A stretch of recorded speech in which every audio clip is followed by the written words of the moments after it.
आज हम करने वाले हैं problem based on electrostatic potential and capacity. तो फर्स्ट प्रॉब्लम हमारे पास है the electric potential V at any point x y z in this space is given by V is equals to 4x² volt. Calculate the electric field at point 102 metre. ठीक है, value कितनी है? That is V is equals to 4x²।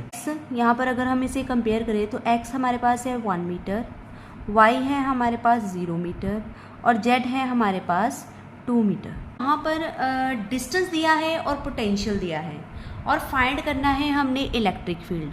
सो कौन सा relation यहाँ पे use होगा? That is E is equals to -dV upon dx।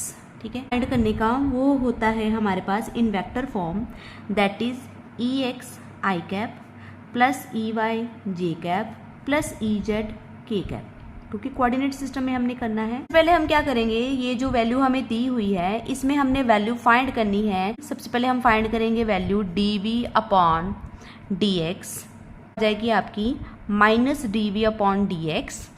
सो ये हम फाइंड करेंगे तो हम क्या करेंगे, इसको डिफ्रेंशिएट करेंगे। डिफ्रेंशिएट हम कैसे करते हैं, 2 को मल्टीप्लाई करते हैं, दैट इज़ 8x। ठीक है, ये हमारे पास आ गया Ex की वैल्यू। ठीक है, अब हम फाइंड करेंगे Ey की वैल्यू। तो यहाँ पर हमारे पास y वाली वैल्यू कोई है ही नहीं, मतलब 0y है। सिमिलरली z वाली वैल्यू भी हमारे पास कोई नहीं है, दैट इज़ 0z। ठीक है, ये दोनों कोऑर्डिनेट मिसिंग है क्वेश्चन में। तो हमारे पास Ey का जो डिफ्रेंशिएशन होगा वो 0 आ जाएगा, Ez का डिफ्रेंशिएशन भी 0 आ जाएगा। तो जब हम यहाँ पर रिलेशन में वैल्यू का रिजल्ट आएगा, that is E is equals to 8x i cap plus 0 j cap plus 0 k cap. तो ओवरऑल हमारे पास वैल्यू कितनी आ जाएगी, -8x i कैप। ठीक है, ये रिलेशन हमारा आ गया। ठीक है, अब यहाँ पर पॉइंट क्या है हमें दिया हुआ, एट 102। तो हमारे पास x की वैल्यू कितनी हो गई, 1। तो यहाँ पर अगर हम x की वैल्यू को 1 पुट करेंगे तो हमारे पास रिजल्ट आएगा -8 i cap volt per metre. This is a required result of this question. हमारा नेक्स्ट क्वेश्चन है, 2 identical thin metal plates are given charge Q1 and Q2। 2 metal plates बना लेते हैं। Condition is one charge is Q1, other charge is Q2 and Q2 is less than Q1 here, and other plate say it is negatively charged Q2 minus Q2। तो ये हो गई positively charge plate, तो ये हो गई हमारी negatively charge plate. Okay, are now brought close together, इन दोनों को क्लोज फॉर्म है पैरेलल प्लेट कैपेसिटर। कैपेसिटर बन गया having capacitance C। What will be the potential difference between the plate? इन दोनों में कितना पोटेंशियल डिफरेंस होगा? सपोज कर लो कि ये एट ए डिस्टेंस D पर प्लेस्ड है। ठीक है, मीन्स पैरेलल प्लेट वाला हमने सॉल्व किया था कि जो इलेक्ट्रिक फील्ड है वो हमारे पास कितनी आती है, that is sigma upon 2 epsilon not. ये रिजल्ट हमारे पास है। सिग्मा किसके इक्वल होता है, Q अपॉन A, एरिया। ठीक है, सो सिग्मा हमारे पास यहाँ पर, अगर हम यहाँ पर सर पे चार्ज डेंसिटी सिग्मा ले लें, सिग्मा 1, तो यहाँ पर हमारे पास रिजल्ट क्या आएगा, Q1 upon 2 epsilon naught A। ये हो गई हमारे पास E1 की वैल्यू। सिमिलरली हम फाइंड करेंगे E2 की वैल्यू। तो E2 की वैल्यू हमारे पास क्या आ जाएगी, sigma 2 upon 2 epsilon not. Means E2 की वैल्यू हमारे पास आ गई 2 अपॉन 2 एप्सिलॉन नॉट A। तो ये पॉजिटिवली चार्ज है, ये पॉजिटिव आ गई, ये नेगेटिवली चार्ज है, तो यहाँ पर माइनस आ जाएगा। अब हम फाइंड करेंगे net electric field. Net electric field कैसे फाइंड करेंगे, क्या करेंगे, E1 माइनस E2 करके। तो E1 माइनस E2 कर दो, E1 हमारा हो गया Q1 upon 2 epsilon naught A और E2 हमारा हो गया माइनस, यहाँ पर लग जाएगा Q2 upon 2 epsilon naught A। ये आ गया हमारे पास रिजल्ट। यहाँ पर हमारे पास epsilon naught A into Q1 minus Q2 आ गया। तो ये जो पैरेलल प्लेट कैपेसिटर है उसकी कैपेसिटेंस हम जो फाइंड करते हैं उसका रिलेशन हमारे पास होता है epsilon naught A upon D, जितना डिस्टेंस उसमें हो। ठीक है, अब हमने फाइंड करनी है, इलेक्ट करेंगे V is equals to ED। E की वैल्यू हमारे पास ये है, यहाँ सब्स्टिट्यूट कर देंगे तो ये आ गया 1/2 एप्सिलॉन नॉट A साथ में ये D, साथ में आ गया Q1 माइनस Q2। तो ये क्या है, D upon epsilon naught A, this is reciprocal of C। तो हम यहाँ क्या लिख देंगे, 1/2C Q1 minus Q2, this is a required result for V। तो ये V होगी। अगर हम नेक्स्ट क्वेश्चन है, between the plates of parallel plate capacitor of area A of copper plate sit on the dielectric slab of K is equals to 2, find the equivalent capacitance of this arrangement। सबसे पहले तो हम देखेंगे कि ये arrangement किस type का है। तो ये देखो ऐसे अरेंजमेंट है, ठीक है। ये 3 कैपेसिटर हैं जो ऐसे यहाँ पर कनेक्टिविटी है, इट मीन्स ये तीनों कैपेसिटेंस कैसे लगे हैं, किस अरेंजमेंट में लगे हैं। अरेंजमेंट देखनी है, इसकी अरेंजमेंट हमने कनेक्टिविटी के अकॉर्डिंगली देखनी होती है। एक वायर यहाँ से यहाँ वायर मीन्स कि तीनों के तीनों कैपेसिटर क्या लगे हुए हैं, सीरीज कम्बिनेशन। हमने अरेंजमेंट देख ली, अरेंजमेंट क्या है इसकी, सीरीज़। तो सीरीज़ के केस में इक्विवेलेंट कैपेसिटेंस फाइंड करने का फॉर्मूला होता है 1/C is equals to 1/C1 plus 1/C2 plus 1/C3। ठीक है, 3 कैपेसिटर लगे हैं, तीनों की अलग अलग फाइंड करनी है। अब सिचुएशन क्या है यहाँ पर, एक है कैपेसिटर जिसमें डाइलेक्ट्रिक स्लैब इंट्रोड्यूस की है with K is equals to 2, means dielectric constant is 2। दूसरा है जिसमें कंडक्टिंग स्लैब कॉपर जो है कंडक्टिंग स्लैब है वो ऐड की हुई है, और तीसरा है विदाउट स्लैब। ठीक है, तो यहाँ पर no any slab is present. ठीक है, तो तीनों केसेस में हम डिफरेंट कैपेसिटेंस फाइंड करेंगे। तो सिंपल कैपेसिटेंस फाइंड करने का हमारे पास फॉर्मूला होता है epsilon naught A upon distance, dielectric constant. तो हमारे पास C का फॉर्मूला होगा K is equals to epsilon naught A upon D। ये हमारे पास C का फॉर्मूला हो गया सिंपल। जब हम C1 फाइंड करेंगे तब हमें K की वैल्यू दी हुई है 2। ठीक है, तो K की वैल्यू 2 दी हुई है, तो हम यहाँ पर सब्स्टिट्यूट कर देंगे 2 epsilon naught A upon D। Distance कितना है, D/3, हर पॉइंट पे डिस्टेंस दिया है D/3, तो हमारे पास ये आ गया D/3, 3 ऊपर मल्टीप्लाई हो जाएगा तो ये आ जाएगा हमारे पास 6 epsilon naught A upon D। ठीक है, ये देखो सेकंड कंडीशन में है कॉपर। ठीक है, तो कॉपर के केस में हमारे पास K की वैल्यू क्या होती है, इनफाइनाइट। ठीक है, तो जब आप C2 फाइंड करोगे तो वहाँ पर हमारा रिजल्ट आएगा K epsilon naught A upon D/3। ठीक है, यहाँ पर ये रिजल्ट आएगा, ये 3 ऊपर आके मल्टीप्लाई, तो ये आ जाएगा 3K epsilon naught A upon D, ये रिजल्ट आ जाएगा। तो सब्स्टिट्यूट करोगे K की वैल्यू को, तो यहाँ पर K इनफाइनाइट है तो K आ गया यहाँ पर। सिमिलरली हमने C3 फाइंड कर देना है, यहाँ पर स्लैब कोई प्रेजेंट नहीं है, तो हम क्या करेंगे, C3 की वैल्यू हमारी सिंपल आ जाएगी epsilon naught A upon D/3 and this become 3 epsilon naught A upon D।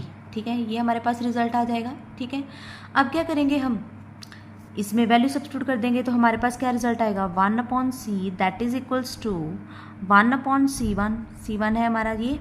ठीक है, D की वैल्यू ऊपर आ जाएगी, रेसिप्रोकल कर देंगे D upon 6 epsilon naught A। Similarly जब हम यहाँ पर इसकी वैल्यू पुट करेंगे तो K यहाँ पर क्या है, इनफाइनाइट, तो K रेसिप्रोकल में डिवाइड में आ गया। ठीक है, डिवाइड में इनफाइनाइट हो 1/इनफाइनाइट इन्फिनिटी क्या होता है हमारे पास, 0 होता है, तो ये वैल्यू तो हमारी 0 हो गई।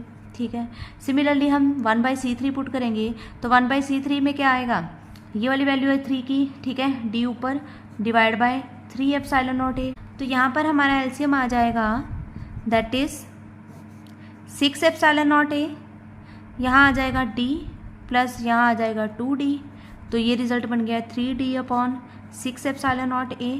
ये आपका ओवरऑल रिजल्ट आ गया D/2 epsilon naught A। This is a reciprocal form, तो 1 अपॉन ये होगी हमारी। ठीक है, यहाँ पर हमारा आ गया 3D upon 6 epsilon naught A, तो कटिंग हो गई A D अपॉन ये आ गया, तो हमारे पास C की वैल्यू कितनी आ गई, D अपॉन, यहाँ पर हमारे पास C की वैल्यू जो है sorry D रेसिप 2 epsilon naught A upon D। ठीक है, this is a required result of this. So next हमारा क्वेश्चन है what is the capacitance of the arrangement की हुई है। ठीक है, 4 प्लेट्स हैं। ठीक है, उसके डिफरेंट वे के साथ अरेंजमेंट की है। This is a first arrangement, this is a second arrangement. तो हमने, ठीक है, first arrangement and second arrangement में हमने इक्विवेलेंट कैपेसिटेंस फाइंड करनी है। सबसे पहले हम सपोज कर लेते हैं कि this P is connected with the positive terminal of the battery and this Q is connected with the negative terminal of the battery. ठीक है, और इंटरनल सेल अगर ये पॉजिटिव के साथ कनेक्टेड है तो यहाँ पर पॉजिटिव चार्ज आ जाएगा. ठीक है, अगेन ये भी पॉजिटिव के साथ कनेक्टेड है तो यहाँ पर भी हमारे पास पॉजिटिव चार्ज आ जाएगा. उससे ऑपोजिट हमारे पास क्या हो गया, यहाँ पर नेगेटिवली चार्ज. ठीक है, सेम यहाँ पर भी क्या आ जाएगा, नेगेटिवली चार्ज. ये आगे एक्शन है, हमने उसे अकॉर्डिंगली पॉजिटिव और नेगेटिव बना लिए. तो इट मीन्स यहाँ पर कितने कैपेसिटर हो गए, एक तो कैपेसिटर ये हो गया, एक कैपेसिटर ये हो गया. तो यहाँ पर तो हमारे पास 2 कैपेसिटर हो गए, एक हो गया C1, एक हो गया C2. ठीक है, ये कैपेसिटर हो गए हमारे पास. ठीक है, और दोनों का एरिया और डिस्टेंस सेम है तो कैपेसिटेंस भी सेम ही होगी. ठीक है, मीन्स C1 और C2 दोनों ही C के इक्वल होंगे. ठीक है, अब हमने देखना है कि ये अरेंजमेंट है कौन सी, सीरीज में बन रही है या फिर पैरेलल में. ठीक है, तो हम देखेंगे सबसे पहले रफ हम बना के देख लेते हैं. जब कैपेसिटर ऐसे सीरीज में लगे होते हैं, ठीक है, तो ये पॉजिटिव होती है, ये negative, then again positive, then negative. ठीक है, ऐसे होती है अरेंजमेंट. बट जब पैरेलल में होती है, ठीक है, तो अरेंजमेंट कैसी होती है, पैरेलल के केस में हमारी अरेंजमेंट क्या होती है, पैरेलल के केस में पॉजिटिव पॉजिटिव कनेक्ट होते हैं, नेगेटिव नेगेटिव कनेक्ट होते हैं. ठीक है, ऐसे होता है. ये है पैरेलल अरेंजमेंट, ये है सीरीज. एक रफ हमने आइडिया बना लिया. ठीक है, अब यहाँ हम देखते हैं. ठीक है, यहाँ पर पॉजिटिव पॉजिटिव के साथ कनेक्टेड है और इधर नेगेटिव नेगेटिव के साथ कनेक्टेड है. ठीक है, अरेंजमेंट डिफरेंट वे के साथ की है, लेकिन यहाँ पर हमने ये देखना है कि अगर पॉजिटिव पॉजिटिव कनेक्टेड है, नेगेटिव नेगेटिव कनेक्टेड है, तो इट मीन्स ये कौन सी पॉजिटिव पॉजिटिव कनेक्शन और नेगेटिव नेगेटिव कनेक्शन हो, तो ये कौन सी अरेंजमेंट होती है, पैरेलल अरेंजमेंट. तो यहाँ पर अरेंजमेंट हमारे पास क्या आ गई, पैरेलल. ठीक है, पैरेलल अरेंजमेंट आ गई. तो पैरेलल अरेंजमेंट में हम कैपेसिटेंस फाइंड करने के लिए फाइंड करते हैं, दोनों की कैपेसिटेंस प्लस कर देते हैं. तो C1 प्लस C2 करेंगे तो हमारे पास आ जाएगा सेम, दोनों की कैपेसिटेंस सेम है क्योंकि एरिया और डिस्टेंस सेम है. C plus C that means 2C आ जाएगा हमारे पास रिजल्ट. तो हम इसको लिख सकते हैं 2 एप्सिलॉन नॉट A/D. ये आ गया फर्स्ट का result. And suppose P is connected with the positive terminal of the battery and Q is connected with the negative terminal of the battery. तो यहाँ पर पॉजिटिव है तो ये पॉजिटिवली चार्ज आ जाएगी प्लेट. सिमिलरली यहाँ पर भी पॉजिटिव है तो ये भी पॉजिटिवली चार्ज आ गई.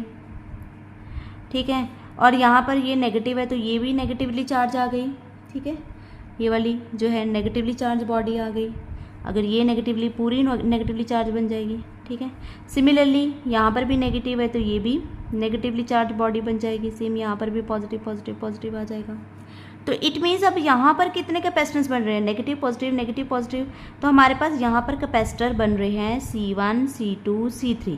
तीनों की कैपेसिटेंस एरिया और डिस्टेंस सेम है तो तीनों की कैपेसिटेंस सेम हो जाएगी, C तीनों की कैपेसिटेंस सेम हो जाएगी. अब कंडीशन क्या है, हमने देखनी है कि अरेंजमेंट कौन सी है. Next part to check the arrangement. तो अरेंजमेंट जब हमने देखनी है, अब 3 कैपेसिटर लगे हैं. अगेन यहाँ पर फिर क्या है, पॉजिटिव पॉजिटिव के साथ कनेक्टेड है, नेगेटिव नेगेटिव के साथ कनेक्टेड है. तो सेम यहाँ पर भी क्या होगा, अगर पॉजिटिव पॉजिटिव के साथ कनेक्टेड होगा, नेगेटिव नेगेटिव के साथ कनेक्टेड होगा, तो हमारे पास फिर यहाँ अरेंजमेंट क्या आ जाएगी, पैरेलल. तो पैरेलल में फिर आपने CP फाइंड करनी है C1 plus C2 plus C3 करके. तो ये आ जाएगा आपका 3C and that is equals to 3 × epsilon naught A/D.